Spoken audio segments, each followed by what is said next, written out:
Bien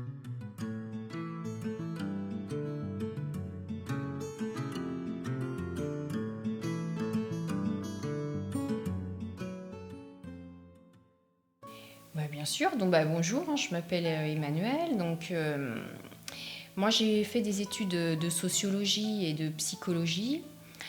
Ensuite, j'ai eu mon diplôme d'État d'éducateur de jeunes enfants.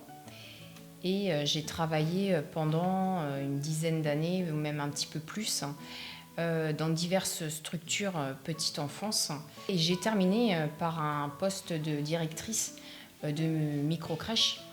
Et j'ai exercé en tant qu'animatrice bien-être pendant 2 ans, avec des enfants justement présentant des troubles autistiques. J'ai toujours été passionnée moi, par la littérature jeunesse et les activités manuelles. Et en tant qu'éducatrice de jeunes enfants et directrice, je me suis mis un petit peu à créer des outils textiles et sensoriels toujours ludiques, pour mieux partager avec eux et leur raconter en fait des histoires. Et j'ai décidé de monter mon entreprise en tant que raconteuse d'histoires.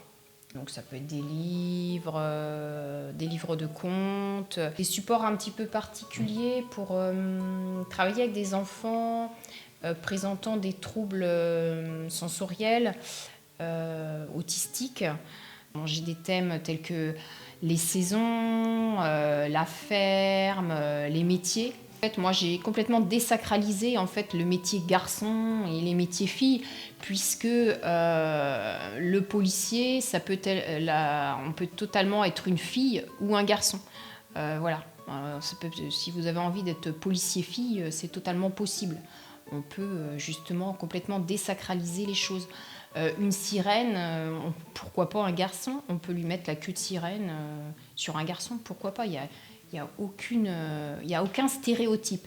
Et c'est vraiment là-dessus que j'ai voulu insister sur ce tapis, de désacraliser un petit peu les métiers qu'on a tendance à dire filles et les métiers qu'on a tendance à dire garçons. Et il s'imprègne de l'histoire en fait en touchant, en manipulant, en regardant les petites cachettes qu'il y a dessous. Enfin voilà, on est vraiment sur le textile, le sensoriel, et il vit vraiment l'histoire. On est vraiment dans le développement de l'imaginaire, l'aspect ludique. Et même les bébés s'y retrouvent en fait, parce que il y a l'aspect vraiment, je crée des doudous, enfin, des petites peluches, des marionnettes. Donc les bébés aiment beaucoup toucher, et l'aspect vraiment la douceur qui leur plaît, et ça, même avec des petites clochettes, des petits sons à découvrir, des petits fils à tirer, enfin voilà. Je me suis même inspirée en fait de Maria Montessori, de sa pédagogie, en créant des cadres d'habillage.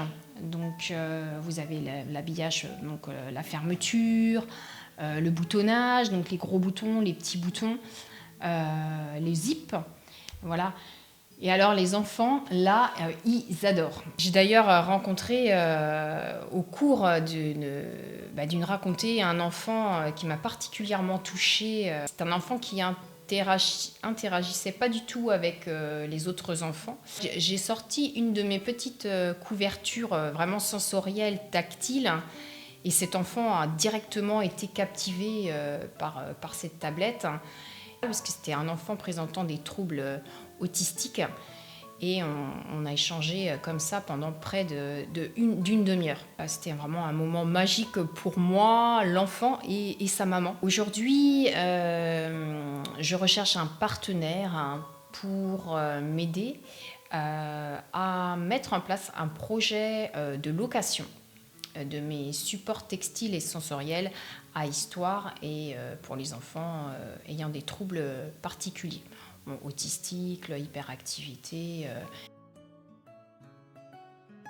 Je recherche un partenaire pour concrétiser ce projet. L'achat d'un nettoyant vapeur pour le nettoyage des supports textiles. L'achat de caisses de transport nécessaires à la location, pour créer également des fiches techniques liées à l'utilisation des supports textiles, donc, pour les professionnels de l'enfance. C'est important aussi d'avoir des fiches pour pouvoir s'en servir, donc du matériel de petits bureaux, etc. Voilà.